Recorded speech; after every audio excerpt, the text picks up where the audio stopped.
ভাবুন যদি শহরটা হতো ঢাকা, যদি চট্টগ্রাম থেকে রংপুর প্রতিটি অলিতে গলিতে ছড়িয়ে থাকতো ছিন্ন ভিন্ন দেহ। আপনার ছোট ভাইটা খাবারের অভাবে ঘাস খেত, অন্য হাতে ক্ষত বিক্ষত হাড় ঝুলে থাকতো, কি হতো তখন? আপনার ভিতরটা ছিঁড়ে যেত, কিন্তু বাইরে কিছুই হতো না। জাতিসংঘ চোখ বুজে রাখতো, এনজিওরা গলা ধাক্কা খেয়ে মুখ লুকাতো, আর মানবাধিকার শব্দটা হয়ে উঠতো ঠাট্টার উপকরণ।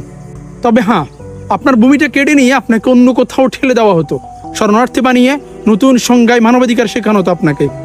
এই দুনিয়া দেখছে, সবকিছু জানে বুঝে, তবুও তারা চুপ। কারণ মরছে তারা, কারণ রক্তটা অবাঞ্ছিতদের। তাদের দরকার শুধু মাটি, আমাদের দেশটা ওদের লাগবেই। শোক, সমবেদনা, সাহায্য সবই এখন রাজনৈতিক নাটকের সিলেক্টিভ পার্ট। ভাবুন, আজ যে শহর ধ্বংস বিধ্বস্ত হয়ে গিয়েছে, কাল সে নাম হয়ে যেতে পারে ঢাকা। আজ যে শিশু মরছে ওখানে, কাল সে হয়ে যেতে পারে আপনার ঘরের। সমাধান একটাই, এই ব্যর্থ বিশ্ব শান্তির বাড়ামির বিপরীতে জেগে উঠুক আমাদের ভিতরে শুদ্ধ আগুন। আল মাহমুদের কণ্ঠে কণ্ঠে মেলান। মাঝে মাঝে হৃদয় যুদ্ধের জন্য হাহাকার হয়ে ওঠে, মনে হয় রক্তই সমাধান, বারুদই অন্তিম তৃপ্তি। আমি তখন সব